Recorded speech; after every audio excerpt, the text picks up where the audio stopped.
Hey guys, welcome back to my channel for an all new episode recap of today's Days of Our Lives, October 6th, 2025. So we go back to the whole conversation with Chad and Thomas, right? And Chad is in this picture looking like, you remember, if you guys remember that meme from TikTok with this black lady, she is standing with her hands on her knees. That's exactly how he's looking, right? So anyways, um he is there thinking about what Thomas is angry about, what he's upset about. So Thomas just come out with it and said that, look, I can't believe you're actually dating Kat, the woman that actually imposted, my dead mom. So what can you do to explain about that? So he said, I wanted to tell you the right way, and you know I wanted to explain to you better. And, he said at this point, like, you're a liar just like her. And, like, how could you even do that? Was this the reason why, my grandparents were upset and they couldn't forgive Kat? And Chad came out and said yes. So he said, like, I understand now, like, why? But I can't understand why you would forgive her and also be in a relationship with her. And he's like saying that, it was complicated. It's a lot more to it. But, Thomas is a young child. Like, kids don't do complication really well. So it's might as well you just come straight forward and just like be out with it, child. You should have did that from the get-go, right? But anyways, Thomas is real upset, and he's angry. And Chad is trying to, like, reason with him. By this point, like, Thomas is just real upset and doesn't want to talk to him anymore, right? So Jennifer is back in town, and you already know when Jennifer comes back in town, she's gonna come with her judgmental holier than thou self, which I can't really stand for. But anyway, she's back in town because she was asked by Chad to write a piece on her late grandfather for the free clinic opening, right? So she meets up with Steve and Kayla. Jack couldn't talk along this time. So she's recording Kayla's thoughts on, Tom Horton and his legacy, and, her actually, learning a lot from him, and, actually his guidance and how he used to run the place really helps her to be the doctor that she is today. So anyways, they're talking and she's recording everything, and at some point they start talking about her getting back to her grandbabies. And she said that she's looking forward to seeing Julie, JJ, the grandkids, but there's some tension between her and Chad. And then she explains that it's because of his relationship with Kat. So she thinks that it's more to it than just friendship, and she just can't believe why Chad would want to be in any interactions with that lady after what she did to, impose as his wife, his late wife. And, she still hasn't forgiven her over it. And now also her other sibling is getting out of jail, and she and Jack wrote compelling statements to put him behind bars for good, but Chad didn't want to do that. And, Steve and Kayla are surprised because, after what he did to Chad.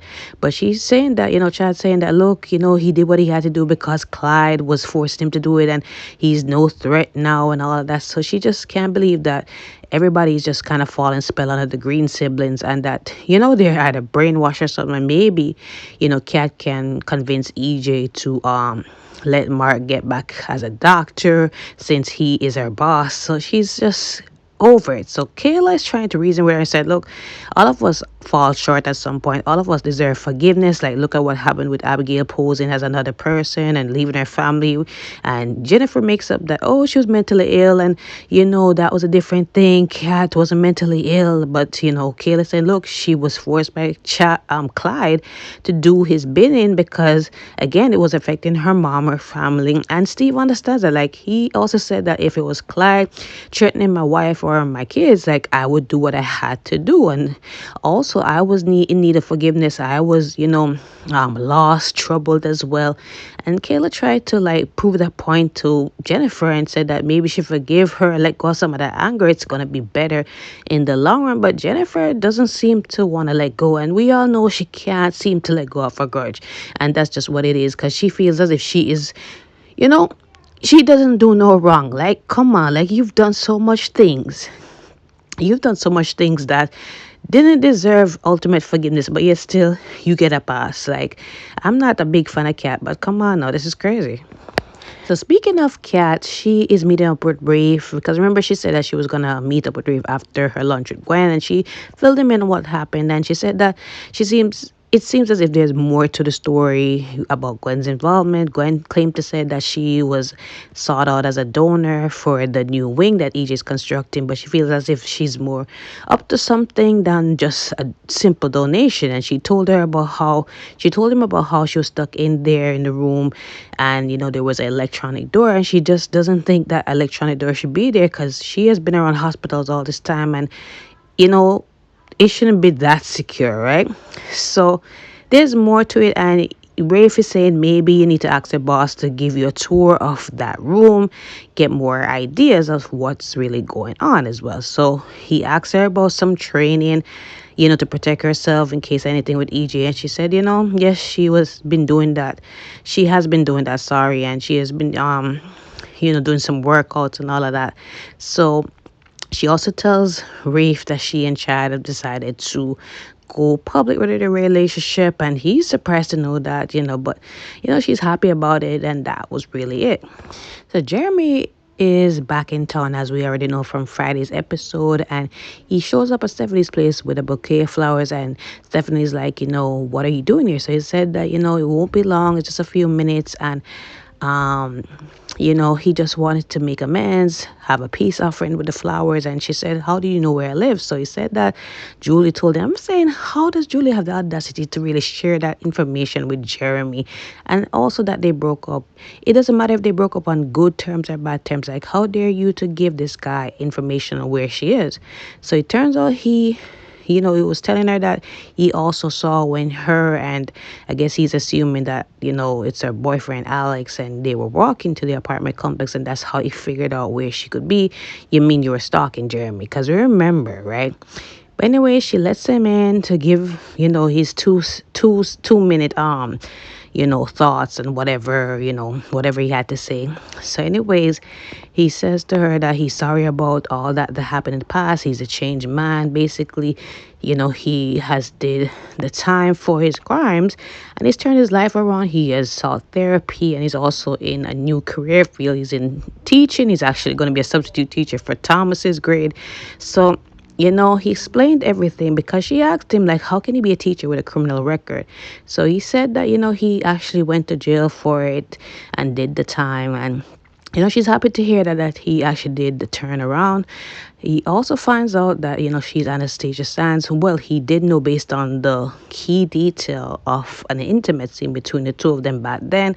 And she tried to play it up, but then he mentioned, an item, a purple horseshoe, and he knew that it's talking about them. So anyways, she asked him not to tell anybody about her actual identity, and that she wanted it on the wraps. And she wasn't really thinking about him when she made that novel.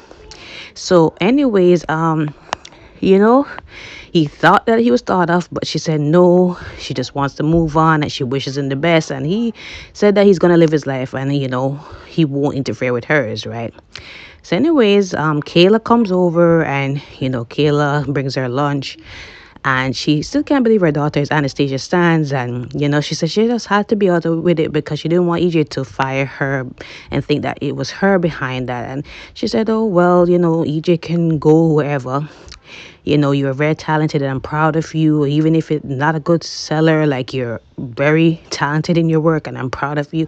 So she thanks her. And she also said she's over there because she heard from Julie that, Jennifer, that Jeremy is in town, and Stephanie tells her that he was just here, basically telling her that he's a changed man and, he's now being a teacher and everything.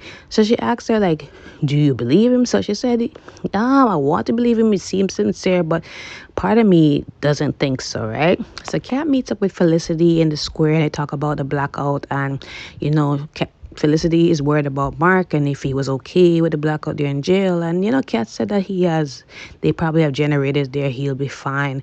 And she's talking about how she misses him and wants him to come home. She also was worried about Kat being alone during the blackout. And Kat said, actually not. Chad was actually there. So, Felicity is happy to hear that. And that was really their conversation. So back to Chad and, this whole thing with Thomas. So they're having a fallout. And Thomas is upset. Jennifer walks in, and Thomas runs to her, and Jennifer is like, what's going on? So Chad is trying to play it off, saying that we have a conversation, we're just finishing it up, it's nothing. So at some point she wants to know what's going on, and then Thomas said, you know Cat is dating dad, and I can't believe this and whatever. So he runs off. He tells his dad he doesn't really want to talk to him. So Jennifer's like, unbelievable. I knew it. Like, I knew you were dating this vile woman. Like, why would you? So he said that, can we table this conversation? Like, I don't really want to talk about this, right? I didn't want you to find out this way. So she says, he's like, really? Like, how can you do this to your son? Like, he's beside himself. How's he feeling? Like, you didn't take that into consideration. So anyways, Chad is hearing her vent and vent and vent. And at some point, he's like, are we done here? So she's like, no, we're not. So Chad runs off to Thomas. Like, Chad at this point does not care anymore what Jennifer or Julie or anybody want to say.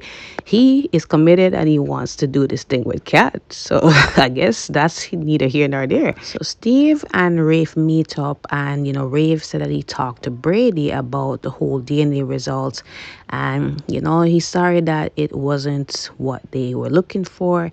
So anyways, you know, Steve thanks Ray for his help, but he also needs his help for something else. So he says, like, who do you want me to look into? So he says, Jeremy Horton. So I guess, Steve got his eyes on him, right? Also, earlier, he spoke with Kayla about the DNA results, and Kayla said that, I oversaw the results the first time, but I'm going to, repeat them over to see if we missed anything, right? So that was really it for today's episode. Also, I want to share with you guys a very important thing going on in my life. I actually am currently expecting, so I'm due any day now, right? So if you guys do not hear anything from me or any episode recaps for a while, just know that I'm in complete mommy mode for the second time. Baby boy is due anytime. At this time, he's a fall baby. So if you don't hear from me, that's the reason why. But I'll pop in now and then. Don't forget to like, follow, and subscribe to my channel. Comment below your thoughts on today's episode. I will see you guys eventually, right?